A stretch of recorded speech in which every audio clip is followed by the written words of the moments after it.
बिस्मिल्लाहिर्रहमानिर्रहीम। अस्सलामु अलैकुम वरहमतुल्लाहि वबरकातुहू। वालेकुम अस्सलाम इन्नल्लाह मलाइकतहु युसल्लूना अलन नबी या अय्युहल्लज़ीना आमनु सल्लु व सल्लिमु तस्लीमा। आज हमारे साथ इस अंजुमन मासूमीन के इमाम बारगाह में हमारे साथ मौजूद है जिनको तारुफ की तो कोई ज़रूरत नहीं, पर हिंदुस्तान की नाम पहचान और नौखानी में जिन्होंने जान और ज़िंदगी दोनों झोंकी, हमारे साथ आज साहिब बयाज बीबी सकीना सलामुल्लाह अलैहा जनाब वसीम रिजवी साहब हैं। अस्सलामु अलैकुम वरहमतुल्लाहि वबरकातुहू। वालेकुम अस्सलाम वरहमतुल्लाहि वबरकातुहू। बहुत बहुत शुक्रिया आगा, आपने हमें वक्त दिया। शुक्रिया आपका कि आपने मौका दिया। एक जो चीज़ है कि नौहे आपके शायद मेरे पैदा होने से पहले आपने शुरू की थी रिकॉर्डिंग, 450 से ज़्यादा रिकॉर्डिंग आपने की और बड़ा सफ़र आपका जो रहा तवील है, लंबा है और अभी भी चल ही रहा है। अल्हम्दुलिल्लाह अल्हम्दुलिल्लाह, शुक्र मौला। सदक़े बीबी जनाब सैयदा सलामुल्लाह अलैहा। या मैं यूँ कहूँ कि अगर ये शहज़ादा अली अकबर के पैरों के खाक का सदका है कि बीबी ने चुना, वरना कसम खुदा की हमारी कोई औकात नहीं है। तो जितना शुक्र अदा करें बीबी का उतना कम होगा कि उसने अपने बच्चों के गम के लिए हमको चुना। तो ये एक सदका है बीबी का। बहुत बड़ा अरसा, ऐसा लगता है कल की बात है, और शायद तकरीबन 82 या 81 की बात है जब ये सिलसिला शुरू हुआ।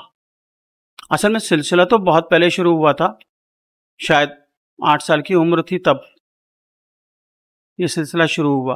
लेकिन ये था कि वो जब घरों में जब लेडीज़ मजलिसें होती हैं तो हम लोग बच्चे जो होते हैं तो फिर वो उस तरह से जहाँ मौका मिला फिर उस तरह पढ़ते हैं। लेकिन बाकायदा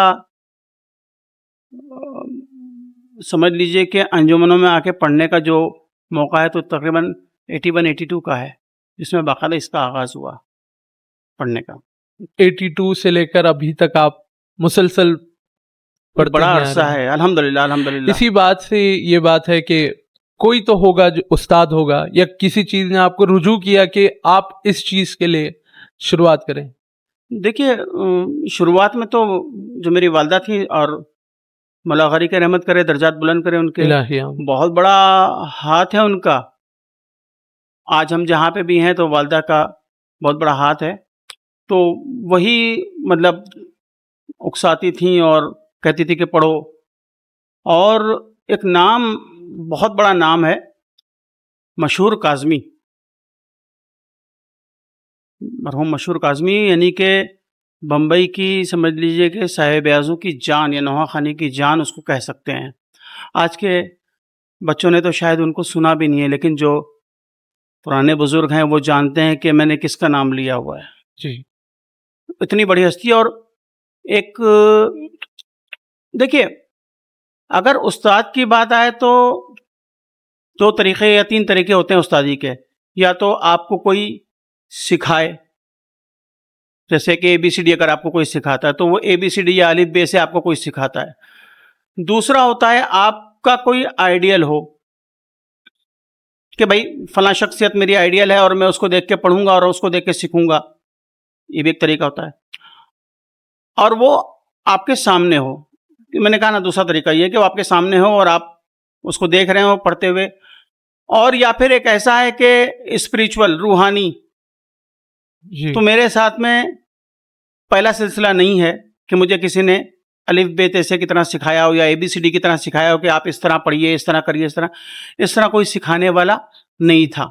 हाँ, जो आइडियल थे वो मशहूर काज़मी थे, और वो अंजुमन ज़ैनबिया कुरला के साहिब-ए-आज़ थे। और बड़े मशहूर नौहे हैं जो मोमिनीन जानते हैं, अज़ादार जानते हैं, जैसे कि हाय मज़लूम हुसैन और इस्लाम की बातें थीं, ये सब उनके कलाम थे।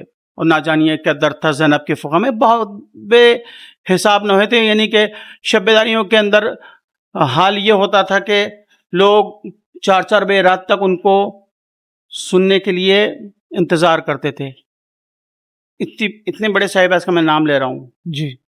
वो हमारे समझ लीजिए कि उसी बिल्डिंग के सेम फ्लोर पे रहते थे लेकिन दूसरे विंग के अंदर। तो शुरुआत के 4 नोहे वालिदा, मेरे वालिद और वालिदा गए उनके पास और उनसे लिखवा के लेके आए थे। मेरे ब्याज में उनके हाथ के लिखे हुए नोहे थे कि ये, और मैंने वही नोहे पढ़ने शुरू किए शुरुआत में, जो उनके नोहे बहुत मशहूर नोहे थे, जैसे कि हाय मजलूम हुसैन। उसके अलावा स्पिरिचुअल उसमें अगर आप जाएंगे तो मरहूम सच्चे बुशे जो थे, सच्चे भाई, बहुत बड़ा नाम है। उनको सिर्फ सुन के तो वो कैसे पढ़ते हैं उसको अपने अंदर ढालने की कोशिश की। तो ये तो शुरुआत थी और अभी तक अल्हम्दुलिल्लाह यही है कि वो लोग आइडियल हैं। नोहा बनाने में इसके लिए शायरों की ज़रूरत होती है, फिर आप तर्ज बनाते हैं। मैं शायरी के इस पर नहीं, मैं आपको तर्ज के बारे में कुछ पूछना चाहूँगा कि तर्ज बनाते कैसे हैं, और इसके लिए क्या आप आने वाली नस्लों को इसके बारे में आप अगर बताएं, क्योंकि तर्ज बनाना बहुत, हमारे यहाँ ये होता है कि हम पड़ोसी मुल्क से लिखवा भी लेते हैं, फिर पड़ोसी ही मुल्क से तर्ज बना लेते हैं, जबकि हमारे यहाँ शायर मौजूद हैं, हम नहीं ले रहे हैं। देखिए, खुदादाद शायद मैं ये कहूँगा कि ये मौला की तरफ से अता है, क्योंकि मैं एतराफ़ करता हूँ इस बात का कि मैंने कभी कोई क्लासिकल चीज़ नहीं सीखी। मैं कभी किसी क्लासिकल उस्ताद के पास नहीं गया, किसी खान साहब के पास मैं नहीं गया सीखने के लिए। हाँ, मैं समझता हूँ कि कोई बुरा नहीं है अगर आप उसको नेक नियति से और आज़ादारी के मुतालिक से अगर आप सीखें, लेकिन ये यकीन रहे कि शरीयत के दायरे में, यानी कि वो मौसीकी के आलात इस्तेमाल ना हो आपके सीखने में। वरना जो तर्ज है सीखने का, अगर उसमें अगर आप सीखता है कोई, तो मेरे ख्याल से कोई बुराई नहीं है और ज़रूरी भी है। लेकिन मेरे साथ में ये सब नहीं रहा, मैं कभी किसी भी क्लासिकल उस्ताद के पास नहीं गया। बस जैसे मैं आपको बताऊं कि बिगिनिंग, वो एक बयाज आती थी बदरुल अज़ा, और वो हर घर में होती थी। हम लोग के बचपने की बात है, उर्दू में होती थी और वो काफ़ी मोटी सी किताब थी, बदरुल अज़ा उसका नाम था। तो अच्छा, मैं आपको बता दूं कि मेरी जो शुरुआत थी तो हम लोग अंजुमन मासूमीन के अंदर ही थे, क्योंकि मेरे वालिद अंजुमन मासूमीन के थे, तो वो हिसाब से हम लोग भी अंजुमन मासूमीन में थे। तब क्योंकि बिल्कुल नया दौर था, तो हम लोग उसके अंदर से नोहा निकालते थे और उसको पढ़ना चाहते थे। तो अब पढ़ें कैसे, क्योंकि वो तो इतने पुराने नोहे कि उनकी क्या तर्ज है ये भी हमको कोई बताने वाला नहीं था। तो शुरुआत इस तरह हुई कि उनकी जैसी टूटी फूटी तर्ज अपने हिसाब से बनाई और पढ़ दी। लेकिन उस बयास का एक नोहा जो आज भी बहुत मशहूर है, बहुत मशहूर है, शायद मेरे ख्याल से 90% 95% लोगों को पता नहीं होगा कि वो नोहा किसने बनाया। मैं आज आपको इस चैनल के वसीले से मैं ये पैगाम भी पहुंचा देता हूं कि वो था अली अली हाय अली जी। ये अली अली हाय अली जो था, तो मेरे बचपने की बात है, मतलब शायद 81 82 83 की बात है ये। और मैंने इसको अपने हिसाब से उसकी तर्ज बनाई थी, और वो आज भी उसी तरह से जोश व खरोश, और बहुत ही पसंदीदा कलाम है मोमिनीन का।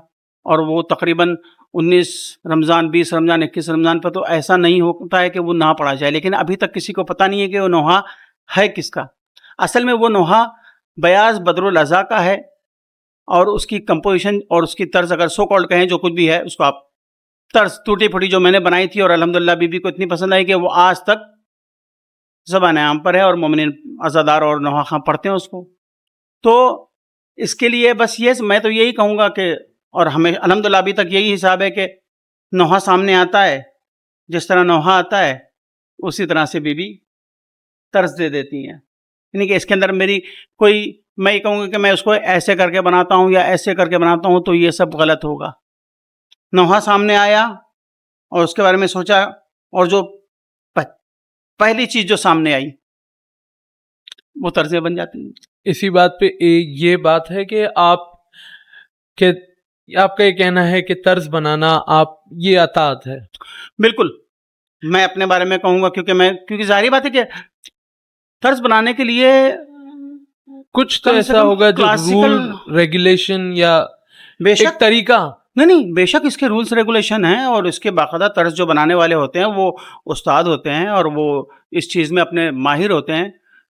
लेकिन मैं अपने बारे में कहूँगा कि मैं इससे बिल्कुल नाबलद हूँ। मुझे एतराफ़ है कि मैं क्लासिकल कोई चीज़ को नहीं जानता हूँ, लेकिन बीवी पर जो आज के दौर में तो देखा जाए तो हर कोई सुरों के पीछे है। सुर से पढ़े, सुर- ताल ले, ये सब चीजें हैं। लय और सुर तो बहरहाल देखिए, क्योंकि नौहियत के अंदर क्योंकि आप उसको आपका वोकल के साथ में आपका वो ज़रूरी हो जाता है कि एक जी। लय हो, एक तर्ज हो। लेकिन इतना तो नहीं होना चाहिए कि वो आप नोहों को सिर्फ शोर हो जाए।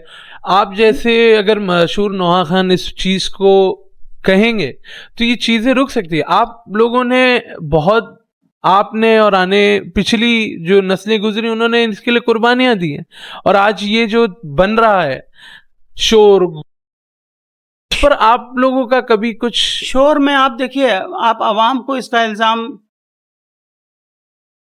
दे भी सकते हैं, नहीं भी सकते हैं। ख़ुसूसी अगर आप हिंदुस्तानी आवाम को उसके बारे में कहें तो ये मुतासिर हो गई हम्म, आने वाले कलामों से, जी। और वो जो हमारा विरसा था उसको भुला दिया। हर जगह संगत संगत। नहीं, संगत का कोई कलाम नहीं। कि संगत कोई बुरी चीज़ नहीं है, मैं समझता हूँ संगत कोई बुरी चीज़ नहीं है, लेकिन आपने अपने अपने ढप को ही छोड़ दिया। आपने जी। अपने जो विरसा था आपने वो- उसी को छोड़ दिया। और बहरहाल मेरा अंदाज हमेशा ये रहा तर्जों के मामले में, जो मैं आपको आपके चैनल के ज़रिए से बता रहा हूँ, कि मैंने हमेशा कोशिश ये की कि अगर वो हिंदुस्तानी ना रहे हम्म, तो वो पड़ोसी मुल्क का भी ना रहे। एक बीच की लाइन निकाली, एक अलग राह निकाली, कोशिश निकाली, क्या मतलब है, बीबी ने जो अता किया। लेकिन बहरहाल अपनी तरफ से तो इंसान हर कोई कोशिश करता है कि अच्छी से अच्छी चीज़ बन जाए। मकसद तर्ज का ये नहीं होता है कि उसके अंदर मैं अपने आप को नुमाया करूं। एक बहुत ही इंपॉर्टेंट चीज़ है, हमेशा नौहियत जो है वो नोहे में होती है, क्योंकि शायर ने तो नोहा ही लिखा है, जी। उसमें तो नौहियत है। हाँ, आपने उसको किस तरह से अदा किया और क्या तर्ज को चुना, ये बहुत अहमियत रखती है। तो फिर- तर्ज क्या जबान को भी ये कहते हैं कि अगर अगर इस जबान पर है तो क्या उसी हिसाब से तर्ज बनेगी, या हम उर्दू की तर्ज को भी पंजाबी, सिंधी या इन चीजों में ला सकते हैं? देखिए, सुर तो कुल मिला के वही 7 हैं, सुर 7 ही हैं, और उन्हीं 7 सुर से लाखों नहीं करोड़ों कंपोजिशंस बन गई। लाखों नहीं करोड़ों करोड़ों। कंपोजिशन बन गई हैं, वही 7 सुर।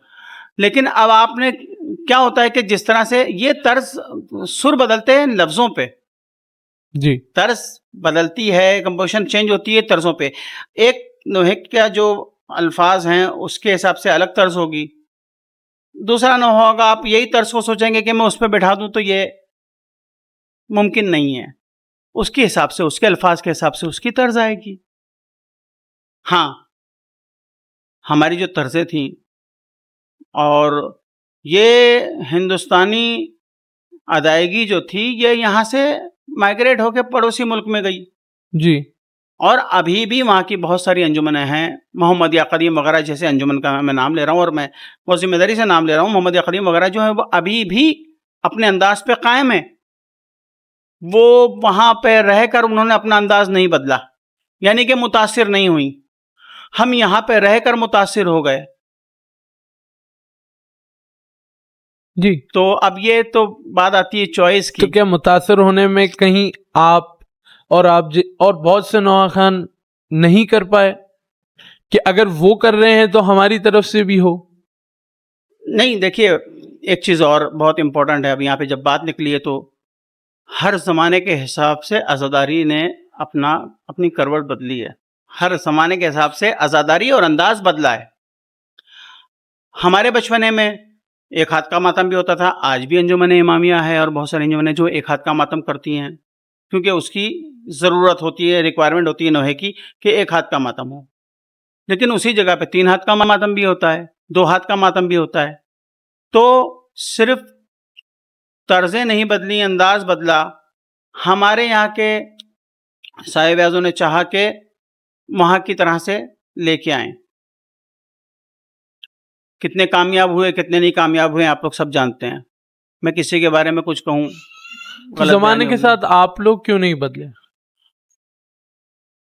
हम लोग जमाने के हिसाब से बदले जी, लेकिन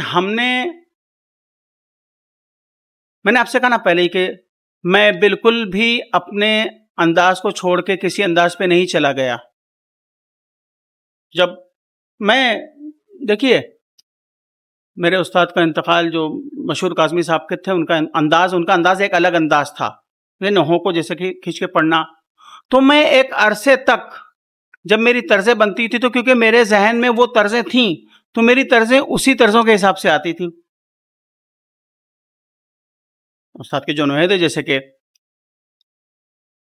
ना जानिए क्या दर्द था ज़ैनब की फ़ुग़ा में, शबीर का मातम है बपा दोनों जहां में। मैंने अपने बचपन से इस अंदाज के नोहे सुने थे, तो मेरे जब नोहे आए तो फिर मैं उस नोहों में उसी तरह की खींच रही, तकरीबन उससे मिलता जुलता अंदाज रहा। और जो मेरे मशहूर काज़मी साहब के जो हमनवा थे उन लोगों ने बाकायदा कान पकड़े कि क्या कर रहा है, बदल। तो मैं कहता था कि भाई मैं कैसे बदलूं, नया कुछ ला, क्या कर रहे हो? मुझे नहीं आता था। मैंने बताया ना कि मैं कोई क्लासिकल सीखा हुआ बंदा नहीं था जो मैं चेंज कर लेता। तो शुरुआत के तकरीबन समझ लीजिए 92 तक तो ये अंदाज रहा। 92 के अंदर फिर कुछ चेंजेस आए और अचानक आए, और शबेदारी के अंदर ही जब मैंने एक तर्ज बनाई तो जब उनको सुनाई, जैसे लड्डन मामू थे हमारे, लड्डन भाई बहुत बड़ा पढ़ने वाला था। ये जो आप लोग सुनते हैं ना, जंगल में फातिमा की सदा गूंजती रही, ये उनका कलाम था, ये वो पढ़ते थे। आज दुनिया पढ़ती है अलग अलग, समझती है कि ये भी पाकिस्तान से आया हुआ है, तो नहीं, ऐसा नहीं है, ये हिंदुस्तानी कलाम है। तो वो पढ़ते थे इसको, तो उन्होंने कहा कि क्या पढ़ रहे हो शबेदारी के पहले? तो मैंने कहा ये पढ़ रहा हूँ। आज तेरे जहन से मशहूद निकल गया, आज पहली मर्तबा तू अपनी पहचान बना रहा है। तो इस तरह से चीजें बदलती हैं। मैंने कहा ना कि जमाने के हिसाब से चीजें बदलती हैं। मैंने 92 से लेकर 98 तक या उसके बाद में 2003, 2004, 2005, इस जमाने के आप मेरे अगर नोहे उठा के देखें और सुने तो आपको लगेगा कि मैंने वो आज के लिए बनाए थे। यानी उनका अंदाज आज का अंदाज है। यानी कि मेरे 98 और 92 से लेकर 98 के नोहे ऐसे नहीं है कि मतलब आप उसको बहुत पुराने ज़माने के माने, नहीं। मैं या शायद बेख्याली में मैं अपने दस्ते को, अपनी अंजुमन को, अपने लोगों को, अपने इलाके में मैं तैयारी करवा रहा था आने वाले वक्त की।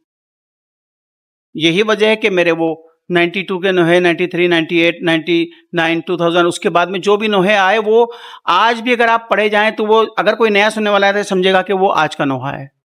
लेकिन मैं बाकायदा तैयारी करवा रहा था, मैं नए अंदाज की तरफ लेके जा रहा था। जो अंदाज मुझे महसूस हुआ था कि वो अंदाज आने वाला है। तो हालांकि उस जमाने के हिसाब से वो तर्जें अलग थी, उस जमाने में जो अंदाज चल रहा था उससे वो तर्जें अलग थी। लेकिन आज अगर आप उन नोहों को सुनते हैं तो आपको लगेगा कि वो आज ही का नोहा है। तो उसमें बहुत सारे नोहे हैं जो, और आज मैं उनको जहां भी जाता हूं मैं वो सब नोहे पढ़ता हूं, जो तो वो सब पुराने ही नोहे हैं, 92 से लेकर 98 और 2003, 4, 5 के नोहे हैं वो सब, और मैं आज भी उनको उसी तरह से पढ़ रहा हूं और लग रहा है कि जैसे कि आज ही का नोहा है। कहीं ये शनाख्त, ये पहचान नहीं हो पाती कि कोई पुराना नोहा है। तो शायद अंदर ही अंदर मैं आने वाले वक्त की तैयारी कर रहा था, लेकिन मैं बिल्कुल उस धड़े पे नहीं गया। मैंने एक नई राह निकाली, कोशिश की कि एक नई राह रहे। ये शायद मौला ने मुझसे ये तैयारी करवाई, क्योंकि ज़ाहिर बात है मैं ये कहूँ कि मैंने तर्ज बनाई तो ये गलत होगा। मैं जब जानता ही नहीं हूँ बनाना, क्लासिकल जानता ही नहीं हूँ, तो हाथ में नोहा आने के बाद में आपने गुनगुनाया और गुनगुनाने के अंदर जो तर्ज आ गई आपने उसको पढ़ दिया। यही है मेरा किस्सा। अक्सरियत आपकी जो नोहे हैं वो बीबी सकीना सलामुल्लाह अलैहा पे इतने मुतासिर हैं कि उसी से आपका नाम साहिब बयाज़ बीबी सकीना सलामुल्लाह हुआ। अल्हम्दुलिल्लाह, सद अल्हम्दुलिल्लाह। मैं आपके बीबी सकीना पे जितने भी नोहे होते हैं उसको जब आप तैयार करते हैं तो क्या वो सोच होती है, क्या वो एक जिसे कहें इमेजिनेशन होती है, या आप क्या सोचते हैं कि वो दर्द जो है, जो जिंदान का दर्द है, वो ऐसा लगता है कि हमें आज भी वो जिंदान में ले जाती है? बहुत ज़रूरी और बहुत अच्छा सवाल है ये, अगर मैं समझूं इसको तो। देखिए, बात जब निकलेगी तो मेरे मुझ पे ज़रूरी है मुझे कहना पड़ेगा कि मायने रखती है वो शायरी भी जो आपको मिली। मैं खुशनसीब था कि मुझे फ़सील काज़मी मिले। जी। इस वक्त हिंदुस्तान के नोहे के मामले में नहीं, शायरी के मामले में एक बेहतरीन शख्सियत है, बेहतरीन शायर है। तो मेरी खुशनसीबी थी कि मुझे फ़सील काज़मी साहब मिले। तो नोहे में, शायरी में दर्द तो होता है। हाँ, मेरी कामयाबी ये हुई कि मैं उसको उसकी जो ज़रूरत थी उसके हिसाब से तर्ज बना ले गया। अगर उसकी और भी कोई तर्ज बनती तो सारी बात है, अगर मैं आज भी वो नोहे उठाऊं तो मैं उन पे 3-4 तर्जें बना लूंगा, लेकिन मुझे लगता है कि वो तर्ज जो मिली वो जिस तरह से नोहा मिला था, क्योंकि ये अताए मौला होती है। ये शायरी के अंदर शायरी आप अपनी प्रैक्टिस के हिसाब से कर लें वो अलग होती है, लेकिन शायर जो होता है वो फितरती होता है, उसके अंदर शायरी होती है। आप शायर बन नहीं सकते। जी। शायर होता है तो उसका मतलब उसको अता होती है। तो मेरी कोशिश ये रही कि उसके अंदर जो दर्द है, और तकरीबन हर नोहे की एक हिस्ट्री है। जब नोहा मिला, जैसे फ़सील काज़मी साहब ने मुझे नोहा दिया, मैंने नोहा लिया और आप यकीन मानेंगे नोहा लेकर हाथ कांपते थे और हम लोग रोते थे। अभी कुछ बनी नहीं है वो, अभी कुछ बना ही नहीं है तर्ज, लेकिन नोहा लेकर रोते थे कि ये क्या क्या होगा इसको पढ़ेंगे तो, और क्या मैं इसको पढ़ पाऊंगा। ऐसे बेशुमार नोहे हैं मेरे पास में, तकरीबन हर नोहे की एक हिस्ट्री है। नोहा खानी जो है, आप उसको जो नोहा पढ़ने का जो ये सुर और ताल का मोहताज नहीं होता है। पहली बात तो ये समझ लें, जो नए पढ़ने वाले हैं वो समझ लें कि नौहियत जो है वो सुर और ताल की मोहताज नहीं होती है। अगर आप नौहा पढ़ने के हिसाब से अगर आप लेते हैं कि उसको मिसाल के तौर पे गाना है, बहुत भोंडा लफ्ज़ है, उसको पढ़ना, हम लोग कहते हैं नौहा पढ़ना है, अगर आप उसको एज आज की ज़बान में लें उसको गाना, तो आपके सुर और आपके बहुत अच्छे सुरों की ज़रूरत नहीं है उसको। जी। आपकी बहुत अच्छी लय की ज़रूरत नहीं है, मेलोडी की ज़रूरत नहीं है। उसमें गम होना चाहिए, उसमें दर्द होना चाहिए। बात यह है कि अगर वो लफ्ज़ अदा हों तो मेरे कलेजे पे भी लगे और आपके कलेजे पे भी लगे। जैसे थे सकीना के बहन ऐ बाबा, क्या यतीमी इसी को कहते हैं, क्या यतीमी इसी को कहते हैं, क्या तमाचों का नाम है पुरसा, क्या यतीमी इसी को कहते हैं। शायर ने लिख दिया, लेकिन मुझे बनाने के टाइम पे और पढ़ने के टाइम पे ये एहसास होना चाहिए कि वो फीलिंग्स क्या रही होंगी। हम नहीं पहुंच सकते उस फीलिंग्स तक। करबला के मंजर और मसायब सुनना अलग बात है, लेकिन करबला के मंजर तक हूबहू पहुंच जाना मुमकिन नहीं है। अगर आप बहुत आगे बढ़ते हैं तसव्वुर में तो एक पर्दा आ जाता है, लेकिन आप आज के ज़माने में सोचते हैं कि ये अगर कोई अदायगी होगी तो कैसी होगी। बस यही नौइयत है। यही एक अहम सबसे इम्पोर्टेंट पॉइंट यही है कि ये चीज़ों का ख्याल रखा जाए कि जिसके हाल पे नौहा है, चाहे चौथे इमाम के हाल पे नौहा हो, तो उसके अंदर वो दर्द आना ज़रूरी है पढ़ने में। हम लोगों ने छोटी शादी सलामुल्लाह अलैह के बेहिसाब नोहे पढ़े माशाल्लाह से, और बहुत कामयाब रहे मकबूलियत के हिसाब से। मोमिनीन ने उसको बहुत सराहा, बहुत पसंद किया, बहुत गिरिया हुआ। चौथे इमाम के हवाले से जो नोहे गए फसील भाई ने, वो बहुत मकबूल हुए, बहुत दर्द था उनमें, पढ़े गए। जनाब सैयद सलामुल्लाह अलैह के हवाले से नोहे, तो आप चौथे इमाम के हवाले से जब नोहा पढ़ेंगे तो वो फीलिंग्स और जनाब सकीना के नोहे की फीलिंग्स एक जैसी नहीं होगी। जी। जनाब सकीना के नोहे की फीलिंग्स और जनाब सैयदा के नोहे की फीलिंग्स एक जैसी नहीं होगी।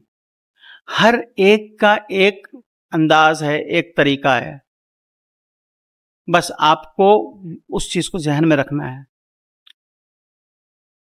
बनाने के प्रोसेस के अंदर मैं कहूँ तो ये सब चीज़ें बहुत ज़रूरी होती हैं कि ये कैसे, ये एक फरियाद होती है। नौहा क्या होती है? बयान होता है, एक फरियाद होती है। बस हमको वो फरियाद का अंदाज आ जाए। मिसाल के तौर पे अगर एक मिर्ज़ा मोहम्मद अतर साहब अक्सर ये कहते थे कि अगर एक बूढ़ी माँ अपने जवान बेटे को रोती है तो वो सुर ताल को नहीं देखती। वो जो कहती है ना, हाय मेरा लाल, उसके हाय मेरे लाल में ही सारा दर्द होता है और सुनने वालों के कलेजे फट जाते हैं। तो असल चीज़ है वो फीलिंग्स, वो महसूसात जो उस नोहे के साथ में आपको मिलती। आपसे ये बात जान के बड़ा अच्छा लगा कि जो समझते हैं कि सुर बिल्कुल ही सीखना ज़रूरी है, वो भी नहीं, लेकिन अगर सीखा जाए तो इसी में कोई बुराई नहीं है। देखिए, पड़ोसी मुल्क में जितने पढ़ने वाले हैं वो सबके सब सीखे हुए हैं जी। इसलिए वो बिल्कुल जो पढ़ते हैं तो हर एक लफ्ज़ बिल्कुल मोती की तरह आता है उनका। जी। इसके ये सवाल जो मैं आपसे पूछ रहा हूँ ये इसी हिसाब से है कि पड़ोसी मुल्क के लोग अपने बेटों, अपने भांजे, भतीजे, इन सबको एक लेगेसी देते हैं पढ़ने की और सिखाना। जैसे आपने अभी सुर के ऊपर कहा, हमारी दिक्कत कभी कभी ये हो जाती है कि हम मुतासिर उनसे हो रहे हैं पर हम हमारे यूथ को मुतासिर नहीं कर पा रहे हैं और वहाँ पे वो जनरेशन्स को पास ऑन करते जा रहे हैं। देखिए, ऐसा नहीं है। ये अज़ादारी इमाम हुसैन ये हमेशा से होंठों के ज़रिए, हाथों के ज़रिए ये एक नस्ल से दूसरी नस्ल की तरफ मुंतकिल मुसलसल हो रहा है। जी। मेरे वालिद नहीं पढ़ते थे। मुझे नहीं याद है कि मेरे वालिद या मेरे दादा या कोई इस लाइन का हो कि साहिब ऐसी करता हो, नहीं। लेकिन मैं आ गया तो फिर वो जो चुना जाएगा वो पढ़ेगा। हाँ, लेजेसी की बात है कि जैसे पढ़ने वाले हैं वो बाद में उनके बेटे आ रहे हैं, उसके बाद में उनके भांजे भतीजे सब आ रहे हैं। अच्छी बात है, बहुत अच्छी बात है और होना चाहिए ये चीज़, क्योंकि बहरहाल हमारी पैदाइश का मकसद ही अज़ादारी इमाम हुसैन है। तो बेशक इसमें कोशिशें भी होना चाहिए और तैयारी भी होना चाहिए, लेकिन इसके लिए सबसे अहम बात यह है कि बाय फोर्स तो आप किसी को कोई चीज़ ट्रांसफ़र कर नहीं सकते। ये तो एक अलग ही चीज़ है। जी। आज़ादारी तो बहरहाल सारे ही आज़ादार हैं, नस्लों में आज़ादारियाँ चलती हैं, बल्कि हमारे यहाँ पे बच्चे अपने बचपने में ही मातम और आज़ादारी सीख लेते हैं। बच्चा भले से कुछ ना बोल पाए लेकिन वो याली तो कह ही लेता है नाराज़गी के जवाब में। तो ये तो खून में होता है। हाँ, बात आती है अगर साहिब-ए-आज़ी की या नौखानी की, तो बहरहाल ये अताए मौला है, इसके लिए चुने जाते हैं लोग।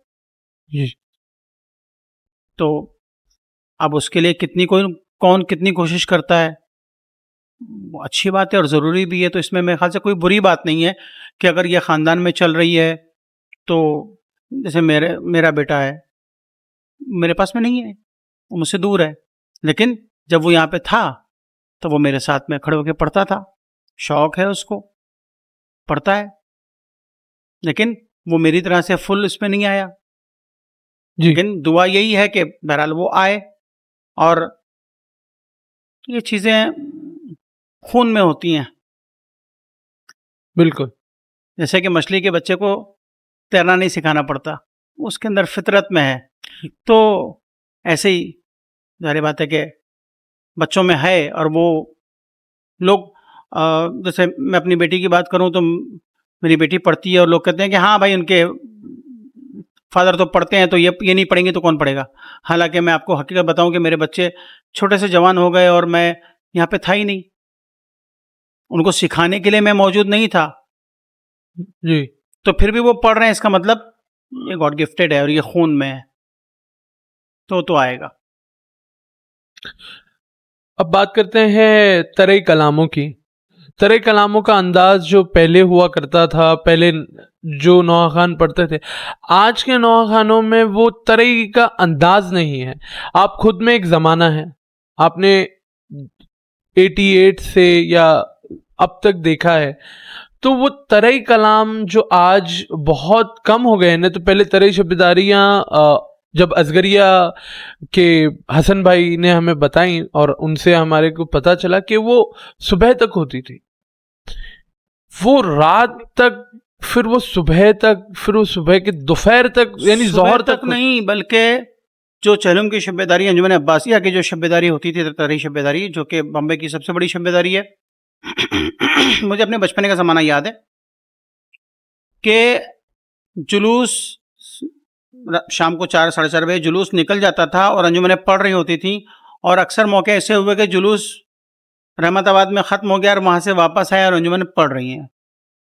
तो ये भी दौर हमने देखा है। जी और ये अपने बचपने की बात बता रहे हैं जब इतनी अंजुमनें नहीं थी। हालांकि उस वक्त की बनिस्बत आज के ज़माने में अंजुमनें बहुत ज़्यादा हो गई हैं, बहुत ज़्यादा। मेरे ख्याल से इस वक्त बॉम्बे के अंदर कमोबेश 150 प्लस अंजुमनें हैं। तो आज तरीका बदल गया थोड़ा। और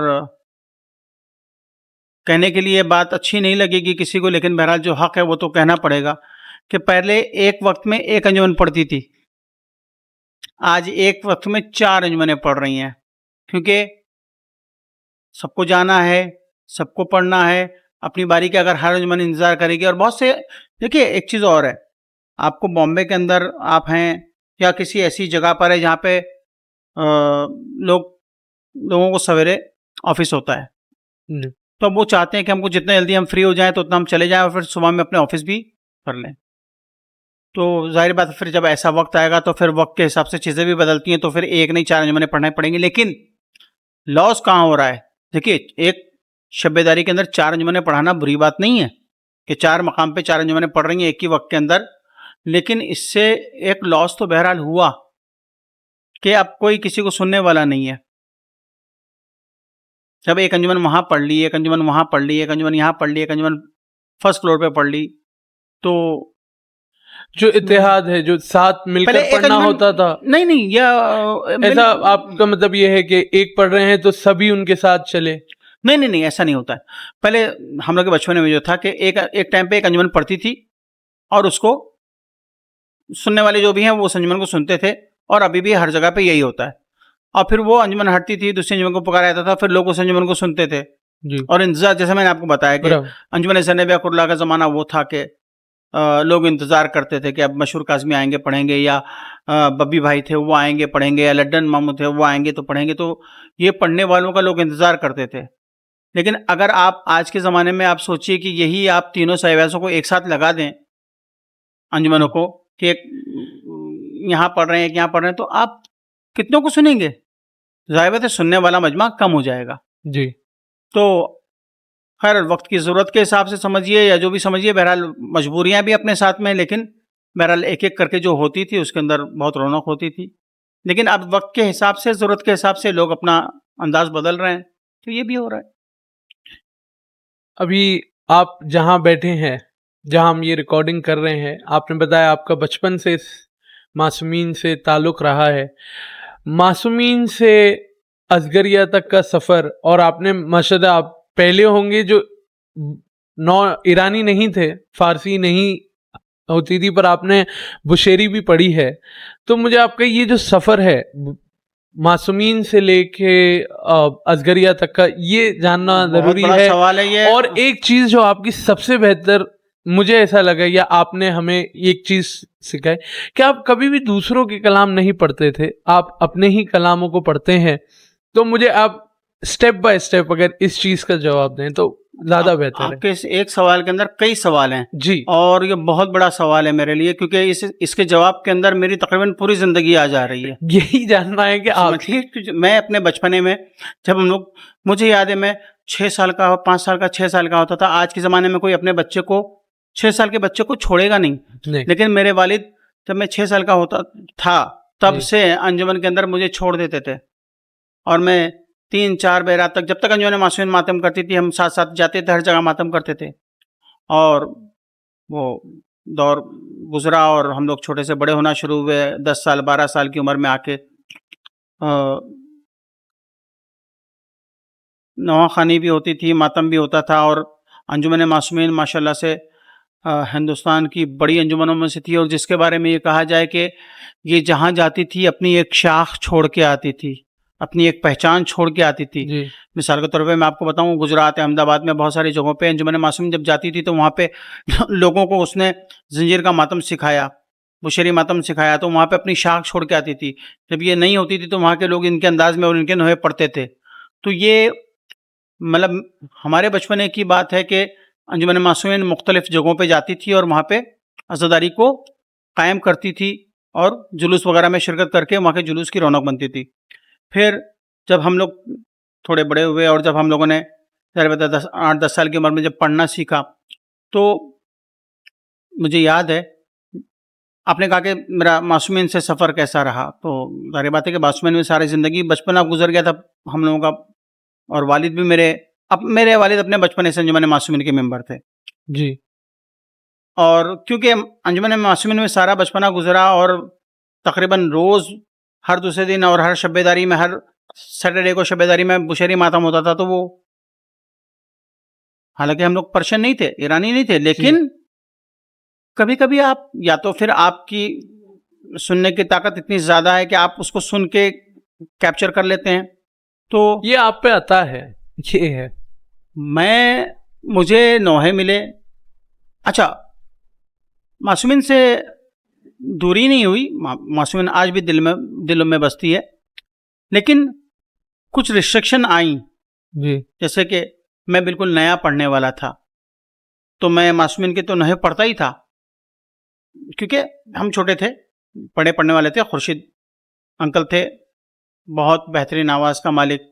सरफराज भाई को हम लोगों ने देखा, जी, इन लोगों से सीखा हम लोगों ने, और बुशेरी भी इन लोगों से सुनते थे।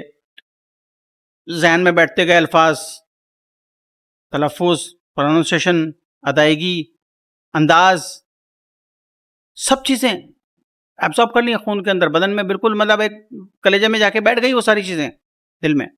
और फिर जब हम लोग आज भी, अगर मुझे जैसे अंजुमन असगरिया 3 मुहर्रम को बुशेरी मातम करती है, तो अगर आप आएंगे देखेंगे तो आपको एक अंदाज में, एक झटके में अंदाज लगेगा कि उसी अंदाज से पढ़ाया जा रहा है। जी, कि जो हम लोगों ने अपने बचपने में देखा था कि सरफराज अंकल जिस तरह से पूरे बुशेरी दायरे में घूमते घूम थे, के पढ़ते थे, तो हम लोग रुक के खड़े रह के पढ़ने वाले आज भी नहीं है। जी, बुशेरी मातम की जब बात आएगी तो हम लोग उसी तरह से घूम के पढ़ेंगे।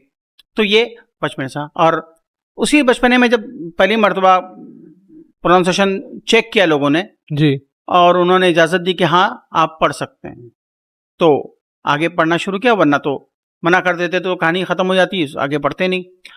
तो हमारी कोशिश ये थी कि कुछ नए अंदाज के कलाम अंजुमन में आए, मासूमीन में। जी, लेकिन अंजुमन, क्योंकि अंजुमन का एक रूल था, कानून था अंजुमन का, कि अंजुमन के अंदर जो नोहे हैं वही पढ़े जाएंगे, उसके अलावा आप बाहर का कोई नोहा नहीं पढ़ सकते या नया नोहा आप नहीं ला सकते। तो ये वो चीज़ थी जिसकी वजह से, क्योंकि हम लोग बचपने में ही, जैसे मैंने आपको बताया, कि नए नोहे बनाना शुरू हो गए थे। हालांकि वो बहुत पुराने नोहे, मैंने बदरुल अज़ा के अंदर जो नोहे थे वो मेरे बचपने में मेरी वालिदा और मेरे वालिद बताते थे कि 50 साल पुराने नोहे हैं।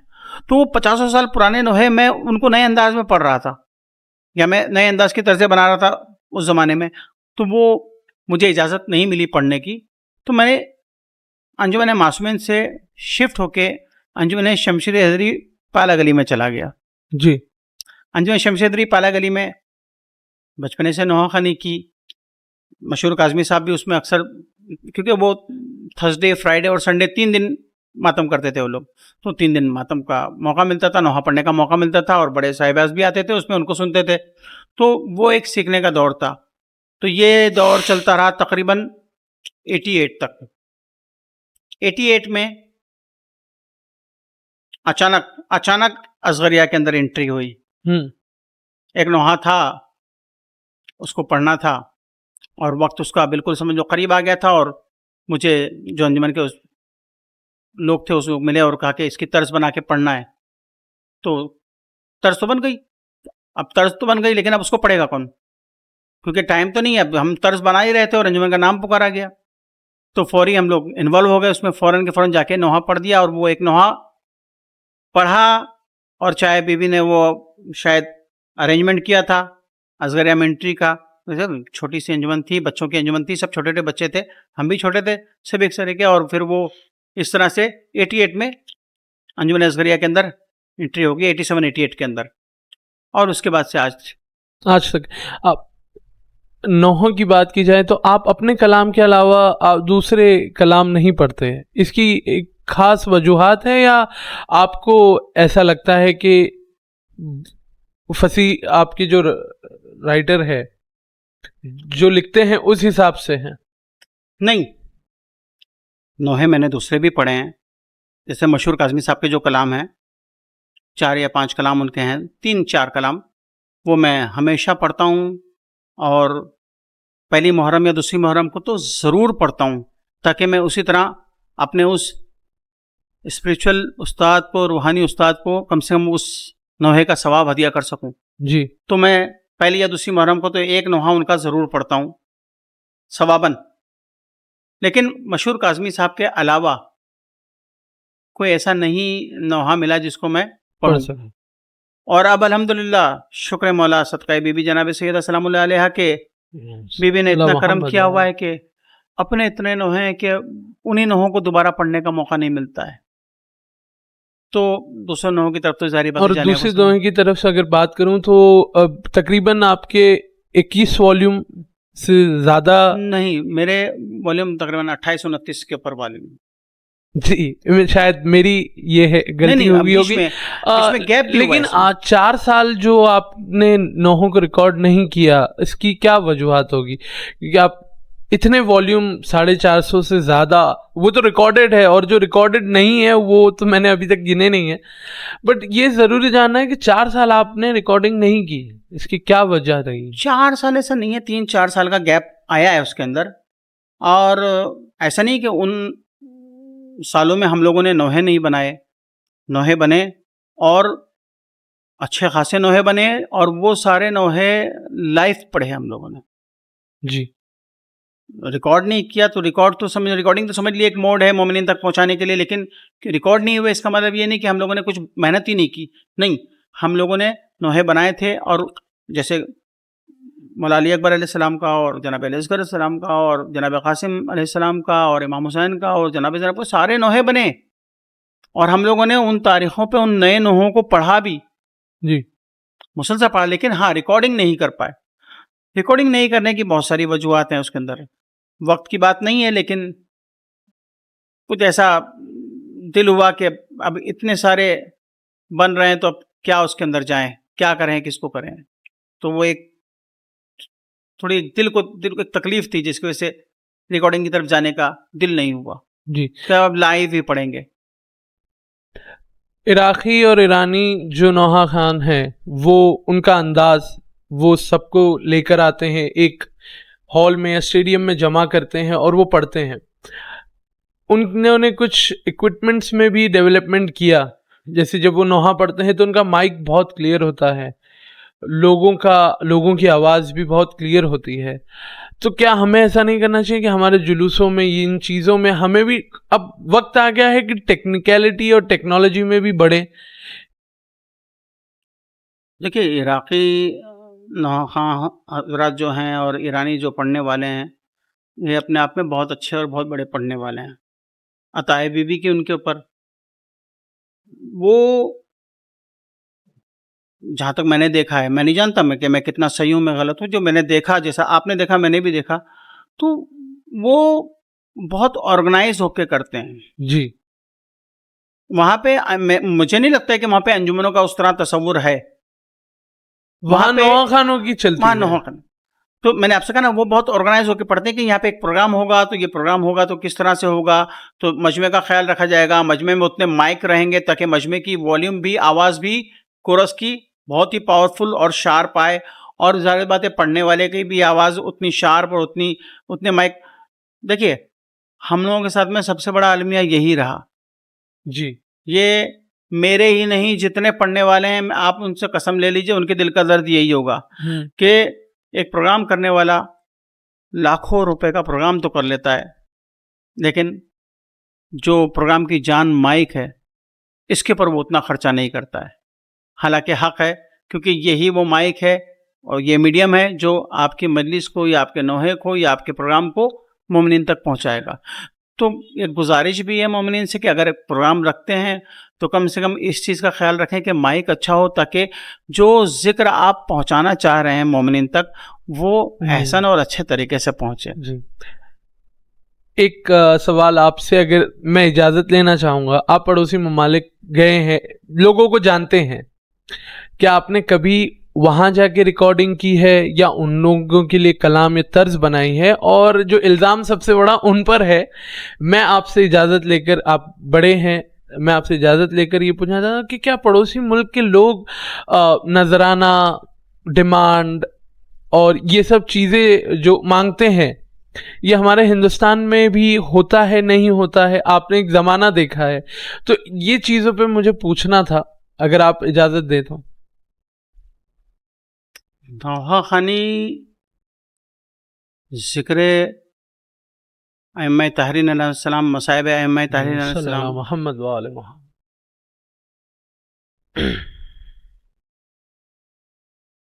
एक गरीब माँ को पुरसा है, ठीक है। जब आप पुरसा देते हैं तो फिर आप कोशिश करते हैं कि आप, सारी बात है कि अगर मैं इसको इस तरह से कहूँ, और मैं हमेशा उन नए पढ़ने वालों से कहता हूँ ये बात, मुझे मतलब कहता ही हूँ ये बात उनसे, कि अगर तुम्हारी जेब में 100 रुपये हैं जी। तो तुम अपनी वालदा की बर्थडे पर क्या गिफ्ट करोगे, कितना पैसा गिफ्ट करोगे उस 100 रुपये में से? ज़ाहिरन कोशिश से ज़्यादा या तो बच्चे कहते हैं कि भाई 100 रुपये पूरा कर देंगे। जी। तो मैं उनको फिर पलट के कहता हूँ, जब अपनी वालदा को तुम 100 में से पूरा 100 देना चाहते हो तो हुसैन की माँ को कमी क्यों? बस ये बात लोगों को समझ नहीं। हाँ, फिर हुसैन की माँ को कोई कमी नहीं होना चाहिए, उसको पुरसा देने में कोई चीज़ की कमी नहीं होना चाहिए।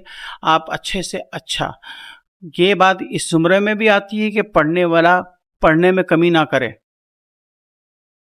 असल में तो बात तो पढ़ने वाले की कर रहा हूँ, क्योंकि मेरा ताल्लुक पढ़ने वालों से, तो मैं पढ़ने वालों से कहता हूँ कि तुम पढ़ने में कमी मत करो, तुम जो है 100% से बेहतर पुरसा देने की कोशिश करो मादर हुसैन को। जी। अब जैसे कि आपने रिकॉर्डिंग के बारे में सवाल किया, कि रिकॉर्डिंग के लिए तो मेरे 3 या 4 नोहे ऐसे हुए हैं जो मैंने अब तक सिर्फ बाहर जिनका कोरस करवाया है, मिक्सिंग करवाई है। 3 या 4 नोहे हैं गिनती के। जी। और बाकी तो मैंने सारे जितने भी मेरे वॉल्यूम आए या जितने भी नोहे, वो सब इंडिया में रिकॉर्डिंग हुई, इंडिया में कोरस हुआ, इंडिया में मिक्सिंग हुई। मेरा जो इंडिया का एक तर्ज है उस हिसाब से हुई।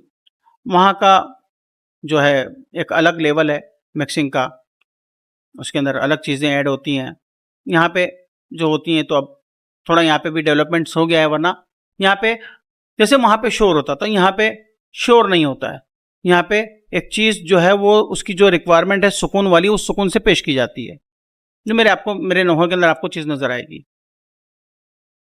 रही बात नजराने की, मुझे नहीं पता कौन लेता है कौन नहीं लेता है, मैं इसमें जाना भी नहीं चाहता, हर एक का अपना पर्सनल मामला है।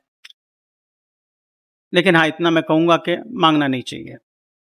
डिमांड अच्छी चीज़ नहीं है, डिमांड अच्छी चीज़ नहीं है। बखुशी अगर कोई कुछ दे देता है नजराना, तो सुन्नत अइम्मा ताहरीन है।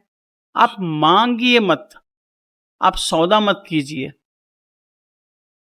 ये हम में से किसी को हक नहीं कि जिक्र का सौदा करें कभी भी, किसी भी हालत में। मेरी क्या औकात कि मैं इसके बारे में किसी को कहूँ या ऐसा करो या ऐसा करो। हर एक की अपनी मर्जी, हर एक का अपना अकीदा है, हर एक की अपनी समझ है। लेकिन मैं जहाँ तक समझता हूँ कि इंसान को डिमांड करने की ज़रूरत नहीं है, कम से कम इस जिक्र में तो नहीं होनी चाहिए। रिकॉर्डिंग के आपसे सिलसिले में ये है कि रिकॉर्डिंग अभी आपने रिकॉर्ड होने से पहले कई नोहे पड़े होंगे, फिर वो आपने फैसला किया कि मैं रिकॉर्डिंग करूंगा। जी। आजकल के जो नौहा खान है वो अच्छा पढ़ते हैं और रिकॉर्डिंग पर चले जाते हैं और वो रिलीज कर देते हैं, और कहना नहीं चाहिए एक तरीके का मजाक या फन कहें वो हो जाता है।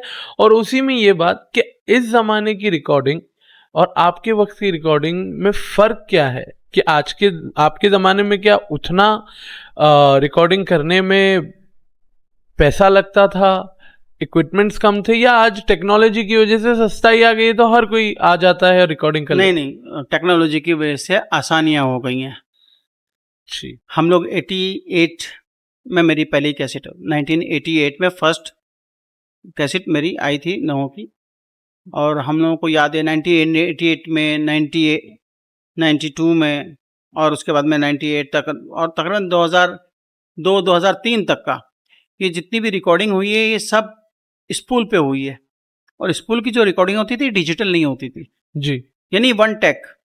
ओके। ये आपने पढ़ना शुरू किया, ये आपके लड़के कोरस दे रहे हैं, ये आपके लड़के मातम कर रहे हैं, मातम करने वालों के सामने भी माइक लगा हुआ है, कोरस वालों के भी सामने माइक लगा हुआ है, पढ़ने वाले के। अब हम में से कोई एक भी गलती करेगा तो वो वहीं पे ख़त्म हो जाएगा, दोबारा से शुरू करना पड़ेगा पूरा। ये 1988 की रिकॉर्डिंग की बात कर रहा हूँ। जी। 88 से लेकर अच्छे खासे अरसे तक, 98 तक का, या आप 2000 तक कह लीजिए, यही अंदाज था कि आपको वन टेक करना है। अभी आपने जो शुरू किया और आपने ख़त्म किया, इस बीच में अगर कहीं कोई प्रॉब्लम आती है तो आपको दोबारा करना पड़ेगा। आज आसानी जो हुई है टेक्नोलॉजी के हिसाब से, डिजिटल की वजह से ये हुआ है कि आसानी की वजह से आपने मिसाल के तौर पे एक मिसरा पढ़ना शुरू किया, एक मिसरा आपने पढ़ना शुरू किया और वहाँ पे आपका सुर गिर गया, या आप बेसुरे हो गए, या आपकी लय ख़राब हो गई, या आप फबल हो गए, या आप लफ्ज़ अदा नहीं कर पाए सही, तो क्या होता है वो कट हो जाता है, और उसके बाद में दोबारा रिपीट करके आप उसको पढ़ दीजिए, वो काम हो गया।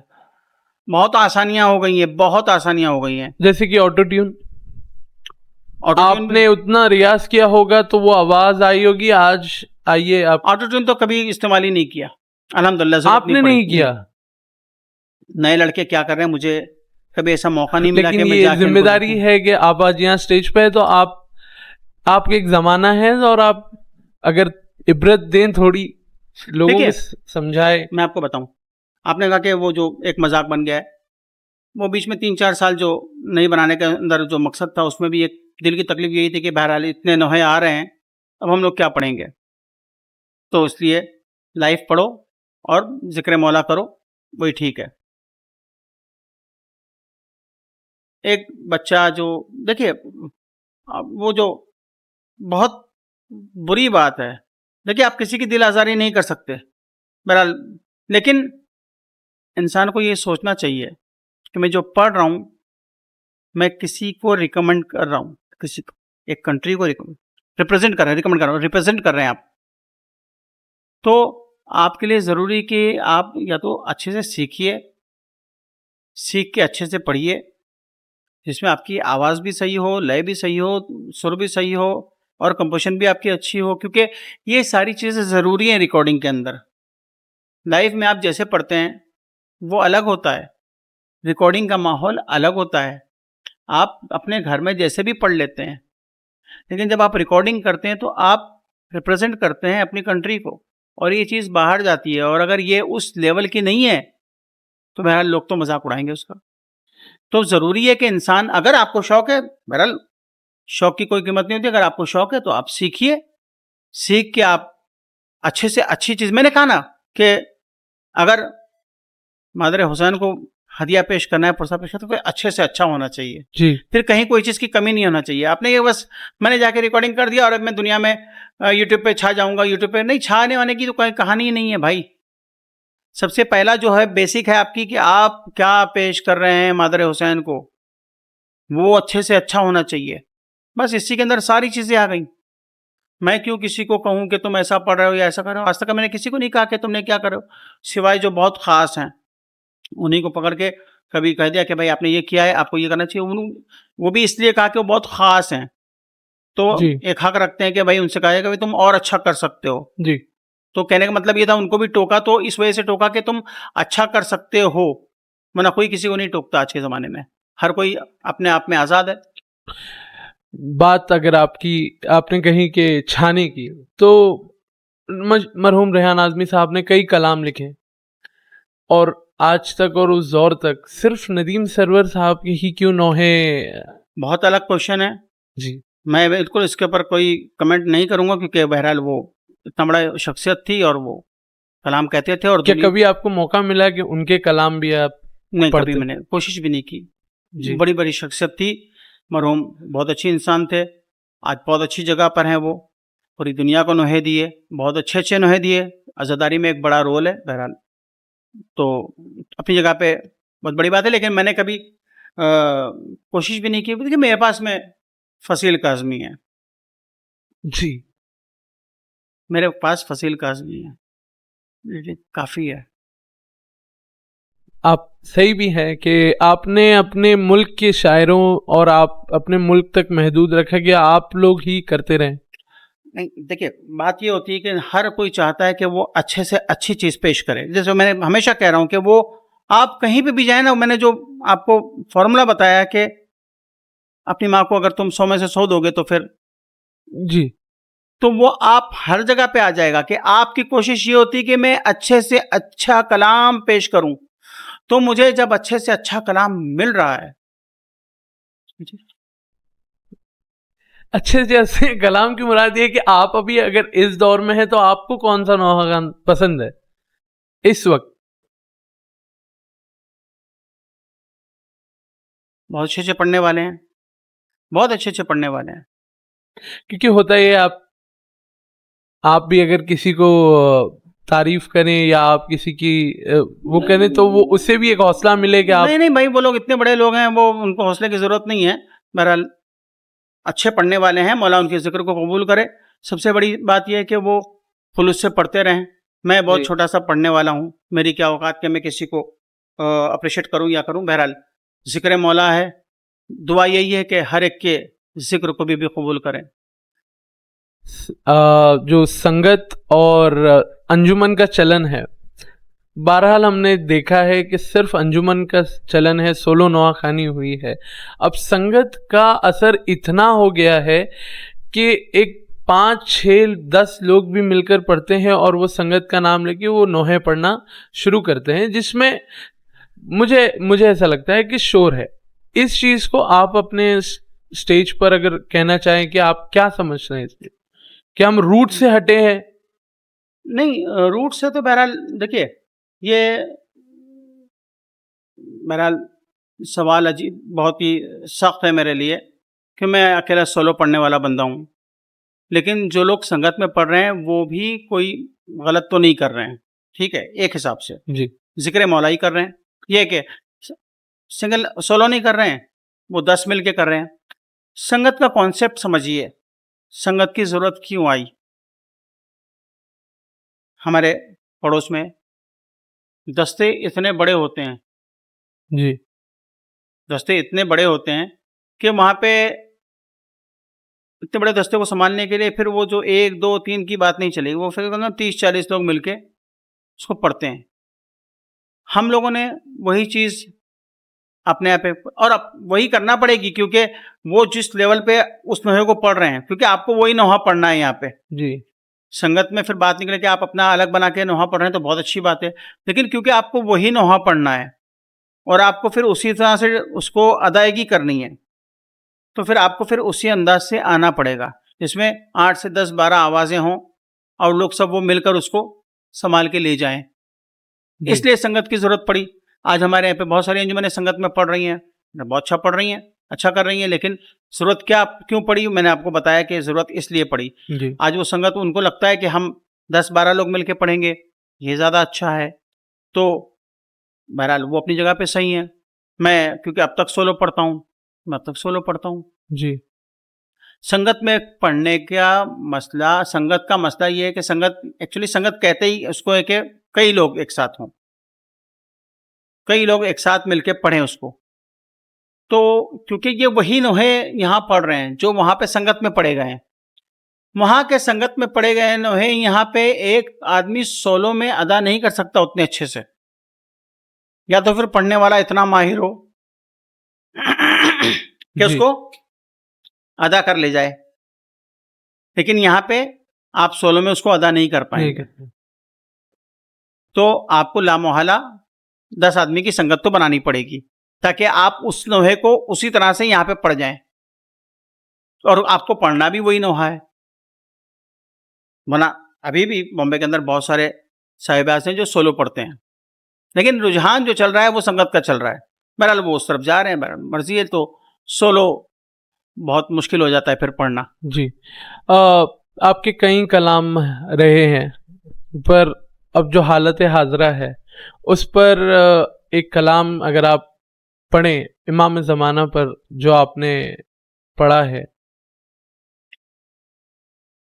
हालात हाजरा ये इस वक्त 2007 से चल रहा है। जी ये हालात हाजरा जो है ये 2007 की 7 चल रही है, और 7 से लेकर अब तक हालात बदले नहीं। जिस नोहे की आपने बात की है, इस वक्त तो ऐसा है, लग रहा है कि बहुत पीक मोमेंट है। नहीं, हर ज़माने में। मैं आपको बताऊं, मैं तो 2007 से लेकर 2000 तकरीबन 13 में मैंने पहली मर्तबा, 98 के बाद से लेकर 2013 में मैंने पहली मर्तबा, 2007 में पहली मर्तबा मैंने बॉम्बे में लाइव साहिबाजी की, वरना मैं यहाँ पे होता ही नहीं था। 2013 तक, 2010 तक, 2007 तक सॉरी, क्योंकि साथ में मेरे वालिद का इंतकाल हुआ, तो जिसकी वजह से मुझे जी आना पड़ा 2 सफ़र को यहाँ पे, और उसके बाद से फिर मैं 2 सफ़र से चलूम के बाद तक मैं यहाँ पे था। तो वो एक बहुत बड़े, तकरीबन 98 से अच्छा खासा वक्त हो जाता है, और वो उसमें के बाद में मैंने आके यहाँ पे पढ़ा, तो लोगों ने फर्स्ट टाइम मुझे लाइव पढ़ते हुए देखा, वरना वो सब वीडियो पे देखते थे, ऑडियो पे सुनते थे।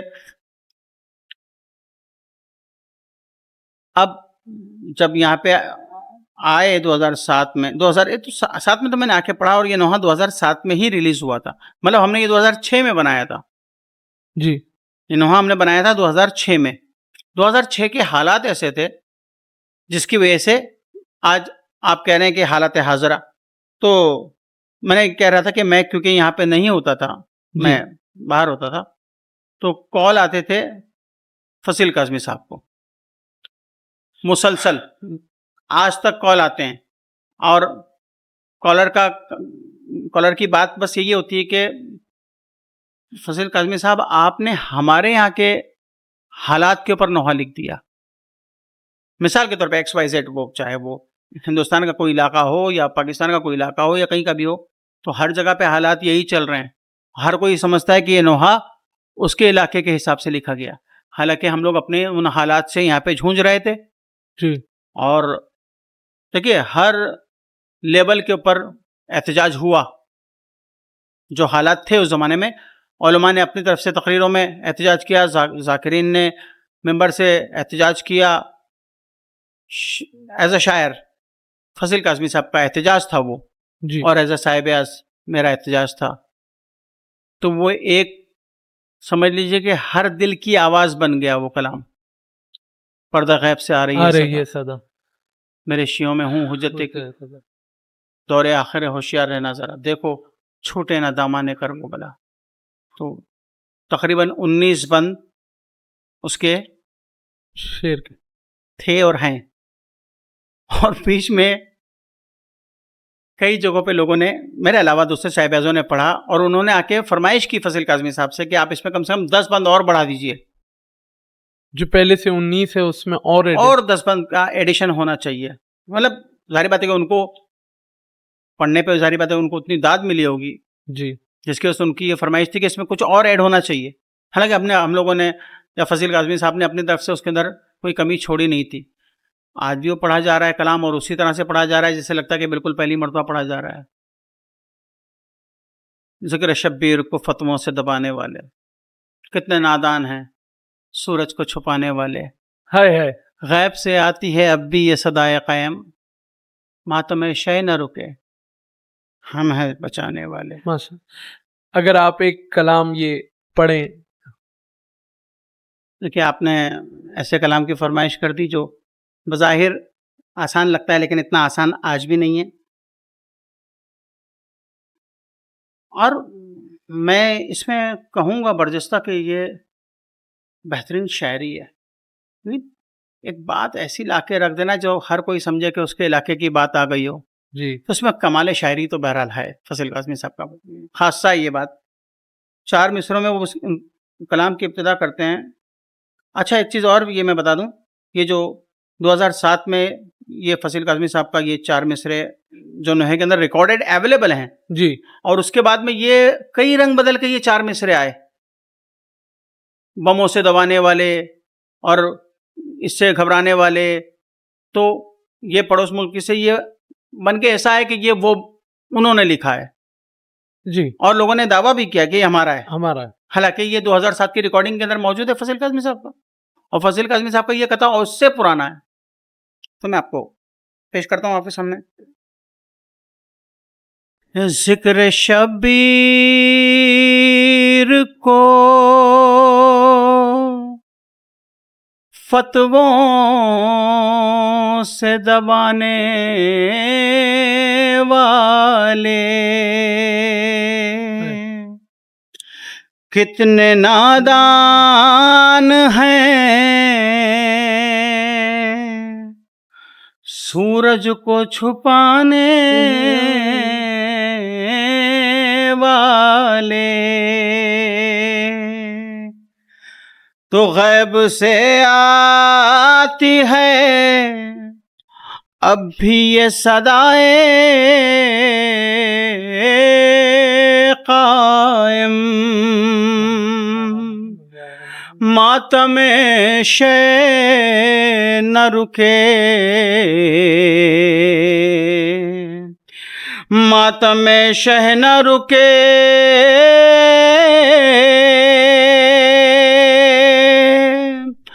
हम हैं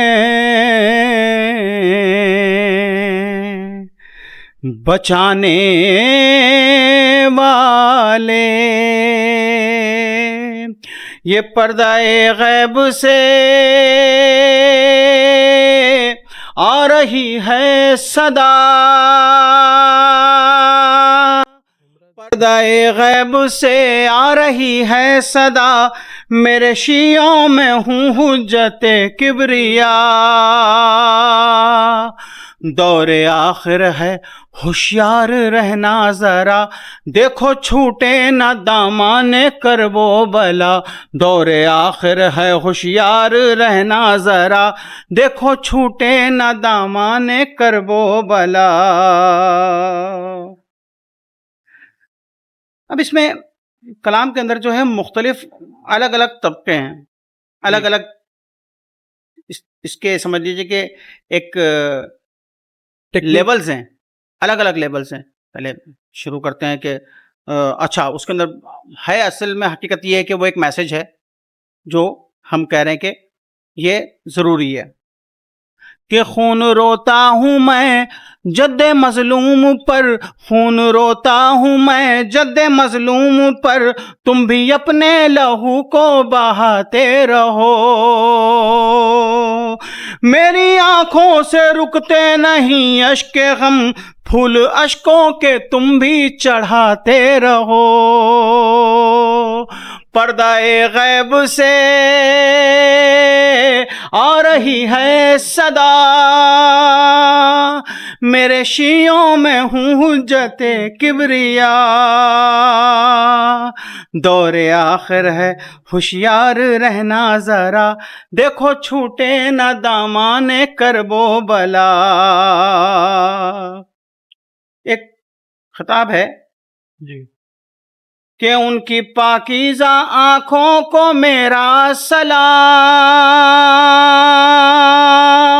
उनकी पाकीज़ा आँखों को मेरा सलाम, जिनकी आँखों में है शाहे वाला मकीन। हम अगर दुश्मनाने आज़ा से बचो, तुमको मुझसे जुदा कर न दे वो कहीं। ये पर्दाए गैब से आ रही है सदा। मतलब होते होते होते होते वो आखिर में बहुत सारे शेर हैं। मैंने बताया था 19 शेर हैं इसके अंदर, कि एक बहुत अच्छा बंद इसके अंदर है, और हकीकत में वो इतना दिल को छू लेने वाला है, और हकीकत में वो इतनी हकीकत पे मबना बंद है। आप सुने कि जिंदाबाद ऐसी माओं को कहता हूँ मैं, जिंदाबाद ऐसी माओं को कहता हूँ मैं, जिंदाबाद ऐसी माओं को कहता हूँ मैं, पालती हैं जो बच्चे विला के लिए। अपने मकसद पे रखना है तुमको नजर, अपने मकसद पे रखना है तुमको नजर, तुम तो पैदा हुए हो अज़ा के लिए। ये पर्दाए गैब से, इस तरह से ये बिल्कुल समझ लीजिए कि वो, और यही कलाम जो आप लोग पढ़ते हैं, यही शहादतों के जज्बे जगाते हैं। देखिए ये कलाम जो है, इसके अंदर जितनी, मैंने आपको कहा ना, जितने लेवल हैं वो सब इतने ज़रूरी लेवल हैं। जैसे माओ से खिताब जो किया है फसील काज़मी साहब ने, तो उसके अंदर ज़रूरत है जी। आप हो, मैं हूँ, या हमारा मर्जाए वक्त हो। मैंने आपसे, मेरे से, या मैं कहूँ कि फर्श अज़ा पे बैठने वाला वो छोटा सा बच्चा, उससे लेकर मर्जाए वक्त तक हर कोई एहसानमंद है अपनी माँ का।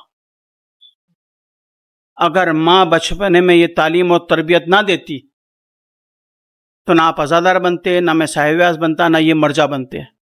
इसलिए मैंने सबको ले लिया, हर कोई, एक बड़े से बड़ा आलिम दीन जहाँ पे भी है, आपको यकीन मानना चाहिए कि उसके तमाम खिदमात के अंदर जो मेन हाथ होता है वो उसकी माँ का होता है। बहुत बड़ा काम है माओं का। सलाम है ऐसी कौम की माओं के ऊपर।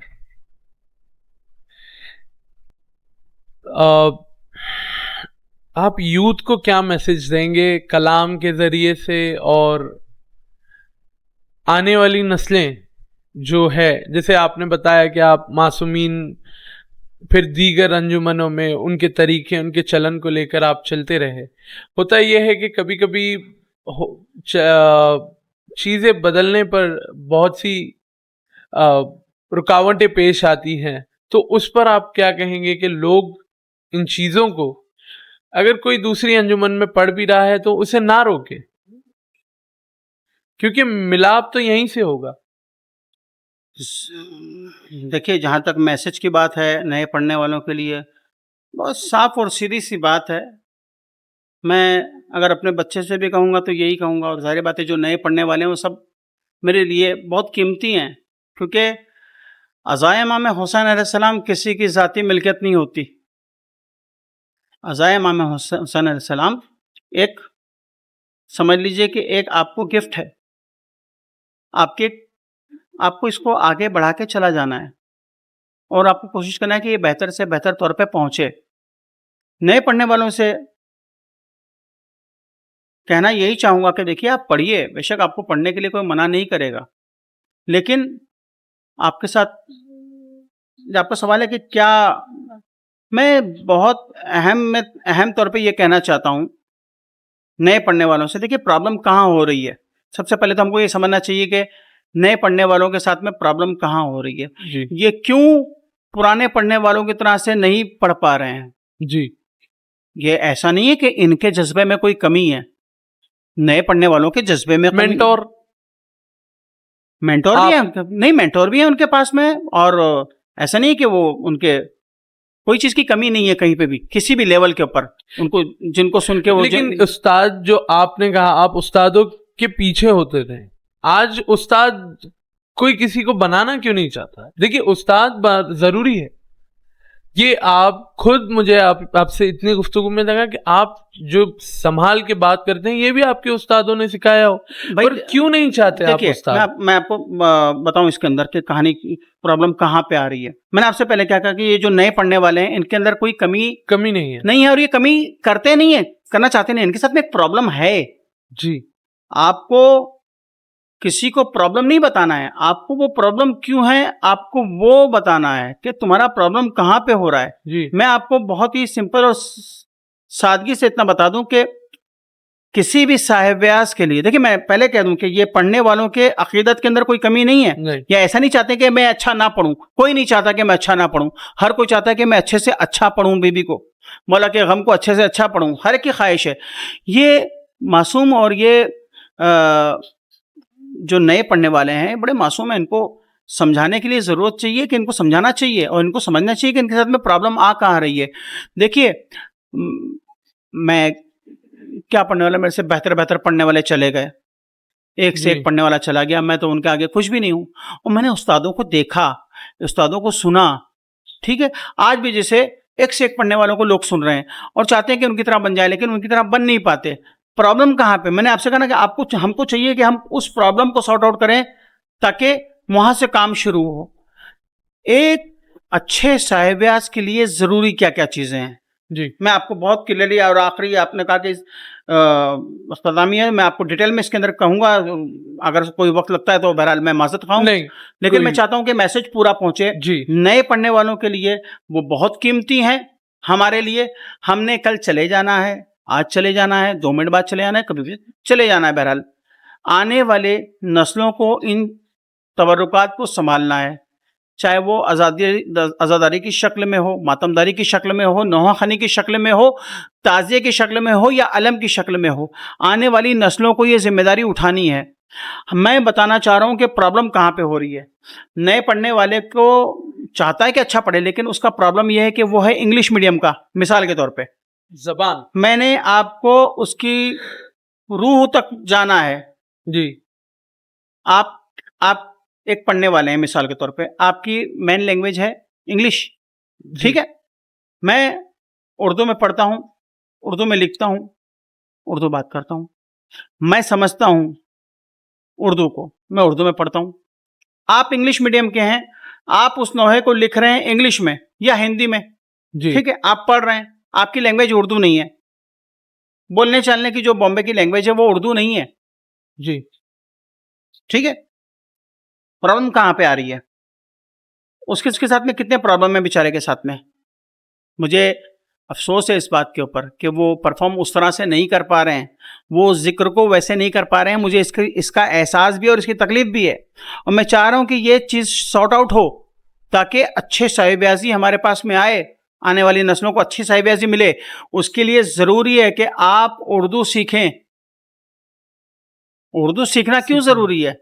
स्पेशली नोहे के लिए, क्योंकि नोहा आप इंग्लिश में नहीं पढ़ रहे हैं, जबान, नोहा आप पढ़ रहे हैं उर्दू में, आप उसको लिख रहे हैं और उसको पढ़ रहे हैं इंग्लिश में। आप जब इंग्लिश मीडियम से हैं तो आपको उर्दू के अल्फाजों का मतलब नहीं पता, वो गहराई भी नहीं होगी, नहीं आपको मतलब ही नहीं पता है। थोड़ा बहुत पता होना अलग चीज होती है, एक्चुअल मतलब क्या है आपको नहीं पता, जी आप उसको नहीं समझ पा रहे हैं कि क्या है ये, लेकिन आपने उसको देख लिया कि ये ऐसा है, ठीक है। जब आपने उसको देख लिया ऐसा है, आपने उसको वैसे ही पढ़ दिया, जी, लेकिन आपको पता है कि इसके अंदर प्रोनाउंसिएशन का प्रॉब्लम आ सकता है क्योंकि ये उर्दू है और मैं इंग्लिश मीडियम का हूं, ठीक है। अब पढ़ने वाला मैं, आप लोग ने जो कहा ना कि वो एक सवाल आपका था कि वो example क्या हो आज सकता है? पुराने लोगों की तरह से क्यों नहीं परफॉर्म कर पा रहे हैं, क्यों नहीं पढ़ पा रहे हैं। मैं आपको बताऊं क्या प्रॉब्लम कहां पे आ रही है। उनकी लैंग्वेज है इंग्लिश, जी, वो पढ़ भी रहे हैं इंग्लिश, उसको इंग्लिश में, और नौहा है उर्दू में, शायर ने उर्दू में लिख के दिया है, उर्दू उनको पूरी आती नहीं है।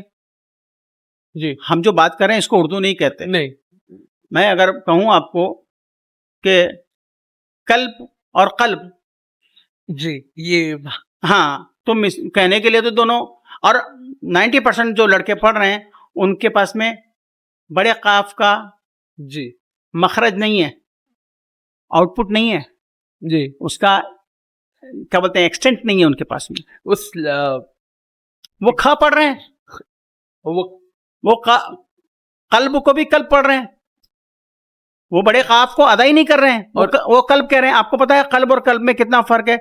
कसम खुदा की सवाब और अजाब वाली कहानी हो जाती है।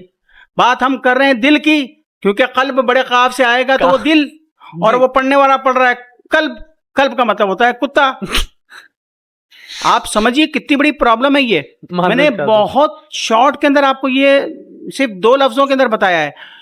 कहने का मतलब ये है कि जब भाई मैं उर्दू में पढ़ता हूं, ठीक है, मैं उर्दू में पढ़ता हूं, मुझे पता है कि उसके अंदर कितना दर्द है, मैं उस दर्द को यहां फील करता हूं, तब वो दर्द मेरी जबान पे आता है, मेरी जबान से आपके कानों पे जाता है, कानों से आपके दिल पे लगता है।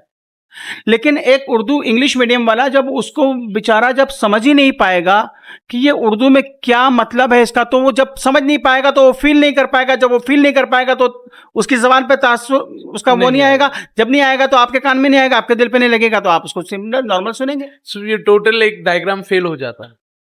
पढ़ने वाला अपनी तरफ से पूरी तरह कोशिश कर रहा है, लेकिन प्रॉब्लम आ रही है लैंग्वेज के ऊपर। लैंग्वेज बैरियर बहुत बड़ा प्रॉब्लम है। आपको अगर साहिबाजी करना है तो आपको उर्दू सीखना है, उस जबान को सीखना है जिस जबान में शायरी हो रही है, वरना आप करेंगे पूरी कोशिश लेकिन आप, अच्छा एक चीज हो गई, एक हो गई लैंग्वेज। दूसरा बेचारे का प्रॉब्लम ये कि मेरा प्रोनाउंसिएशन सही है कि नहीं है। लैंग्वेज का प्रॉब्लम तो है, प्रोनाउंसिएशन सही है कि नहीं है। तीसरा वो समझ रहा है कि मेरे सुर में तो कोई कमी नहीं आ रही है। अब उसका 30% इंटेंशन समझ रहा हूं प्रोनाउंसिएशन के ऊपर चला गया, लैंग्वेज पे 20% उसका चला गया उसके सुर के ऊपर, लय के ऊपर 30% चला गया उसको अपनी आवाज के ऊपर कि मेरी आवाज सही चल रही है। तो वो एक पढ़ने वाला इन सब चीजों को सोच रहा है, इन सब को सोचने में बॉडी आ गई, स्पिरिट चली गई, स्पिरिट जो कि जरूरी है। ये चीज आपने जो बताई यही मसला है जो आज वाजे हो गया कि नहीं, मेहनत बहुत जरूरी है।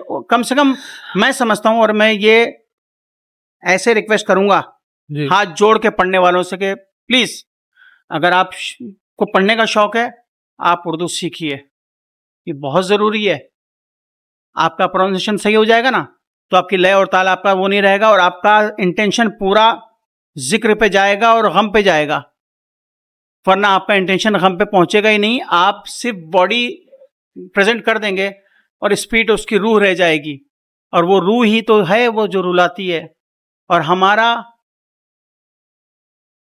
मैसेज है मेरा ये, हमारा बीबी आती है ना, वो ना हमारी शायरी सुनने आती है, ना हमारी सूरत देखने आती है, ना हमारी सुरताल सुनने आती है।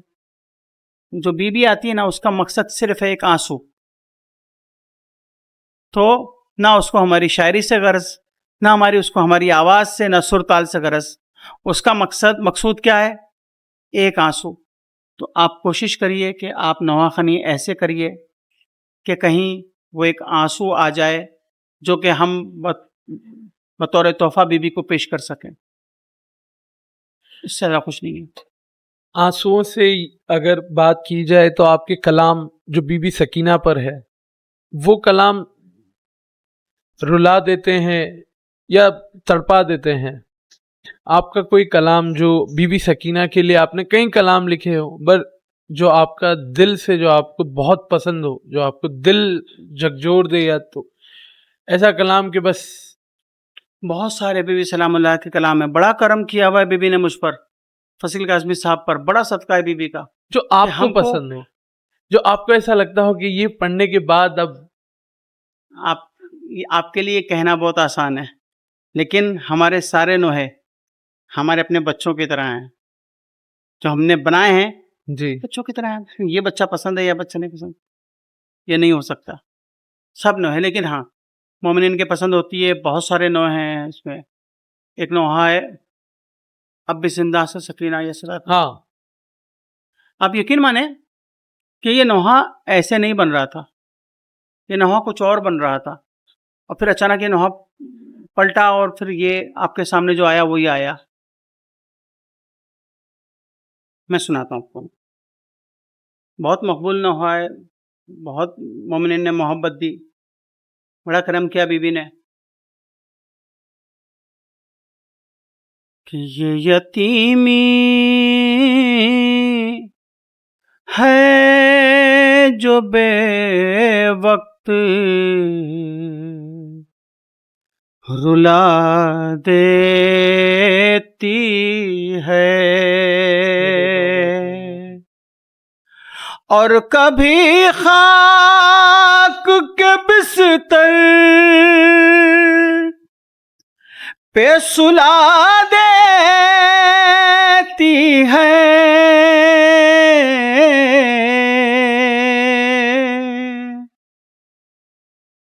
अब भी जिंदा से सकीना ये सदा देती है, अरे मेरी तुर्बत मेरी गुर्बत का पता देती है। आए हो कब्र पे मेरी तो जरा बैठो तो, मेरे बाबा के अज़ादारों मेरा हाल सुनो। अरे कौन हूँ किसी की यतीमा हूँ ये तुम जानते हो, अरे तुम तो अपनों में हो रुतबा मेरा पहचानते हो।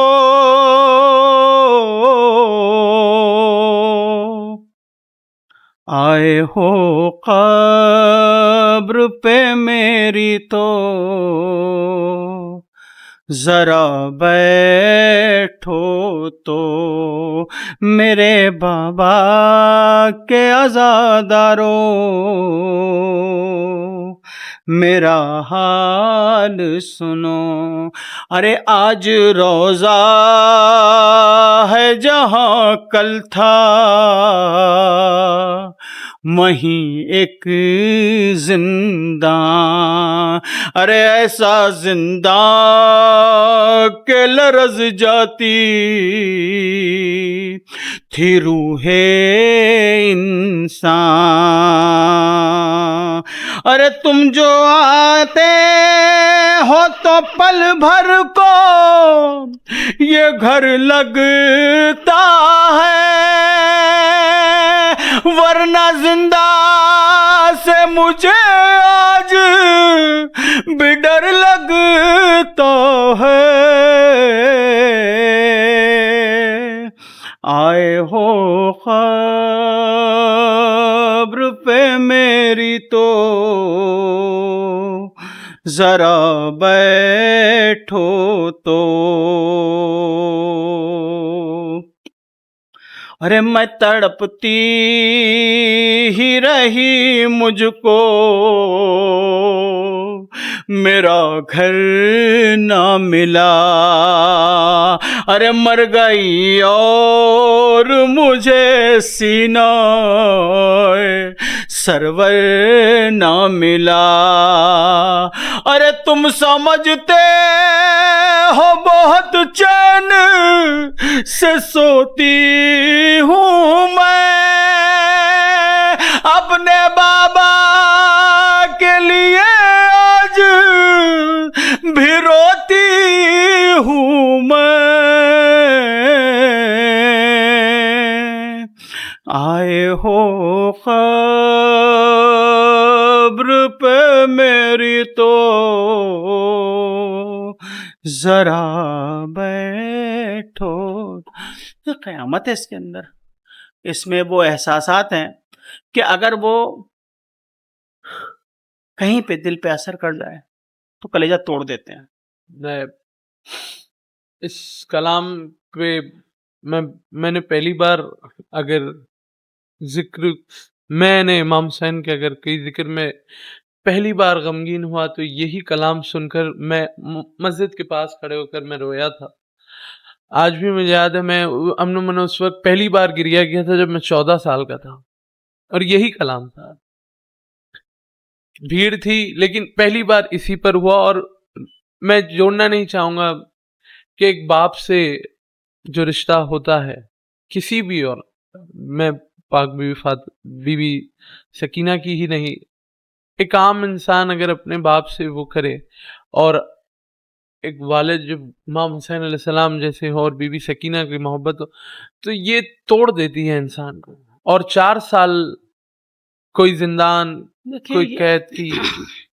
देखिए असल में ये सारी रुदाद करबला अपने आप में एहसासात का तो नाम है। अगर आप एहसास नहीं कर पाएंगे तो आप करबला को समझ नहीं सकते। हर जुल्म की इंतहा की है, हर जुल्म, हर रिश्ते की, हर रिश्ते का करबला, हर रिश्ते के मसाइब मौजूद हैं उसमें आपको। यानी कि हर रिश्ते के दुख और दर्द का मदावा करबला के अंदर है। अगर चचा भतीजे की बात आए तो इमाम हुसैन जनाब कासिम है। अगर बाप बेटे की बात आए तो जनाब अली अकबर और मौला हुसैन है। अगर भाई की बात आए तो बराबर का भाई अब्बास है, इमाम हुसैन है। अगर छोटे शीर खार की बात आए तो जनाब अली असगर का वाक़या मौजूद है। यानी कि अगर बहन की बात आए, बीवी की बात आए, बीवी मतलब आप बेटी जिस रिश्ते को आप लेंगे वो रिश्ते का दर्द वहाँ पे मौजूद है। अगर दोस्त की बात लें तो इमाम हुसैन के असहाब और इमाम हुसैन के अंसार मौजूद हैं। आपके लिए करबला हर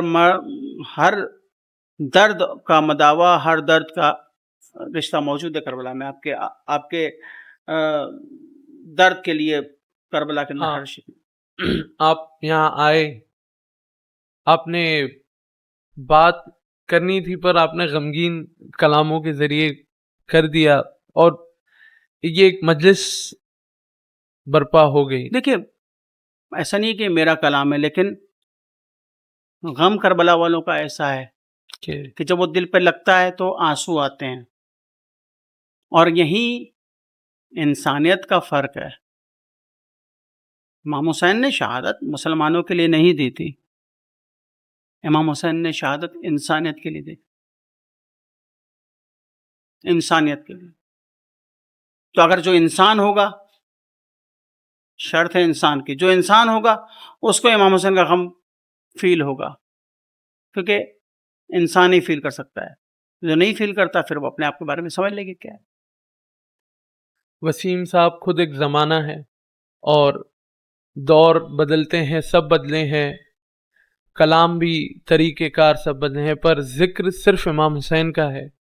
मैं आपसे एक दुआ की गुजारिश करूँगा कि हम सब के लिए और हमारी ज़िंदगी में अगर कुछ हो ना हो, आप दुआ करें कि हर ज़माने में हम अज़ादारी इमाम हुसैन के लिए कायम रहे, खड़े रहे। कसम खुदा की हमेशा से दुआ सिर्फ यही है कि परवरदिगार और कुछ नहीं चाहते, कुछ नहीं, लेकिन हमारी नस्लों में अज़ादारी कायम रहे। इलाही हम इस अज़ादारी से जुड़े रहें, गम इमाम हुसैन से जुड़े रहें, मोहम्मद वाले मोहम्मद की मोहब्बत से जुड़े रहें। हमारा खात्मा मोहम्मद वाले मोहम्मद की मोहब्बत पे हो, विलायत इमाम अलैहिस्सलाम के साथ में, वज़ादारी इमाम हुसैन के साथ हो। इसके अलावा हमारे पास कुछ बचता नहीं है। बहुत बहुत शुक्रिया। सारी चीज़ों की दुआओं का मरकब ही यही है। बहुत बहुत शुक्रिया। लेकिन मैं आपसे चाहूँगा कि आपका नहीं मौला कबूल करे, मौला मैं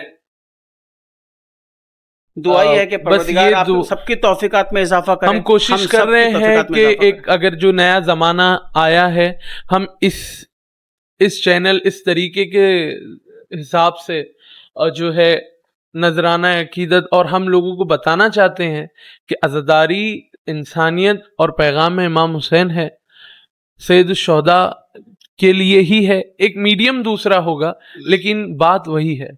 मैं आप सबसे गुजारिश करता हूं कि हमें इजाज़त दें और आप ज़रूर बताएं कि आप किसको सुनना चाहते हैं, किस नौहा खान या शायर या अंजुमन के सदर हो। बहुत बहुत शुक्रिया आपका। वस्सलाम, खुदा हाफिज।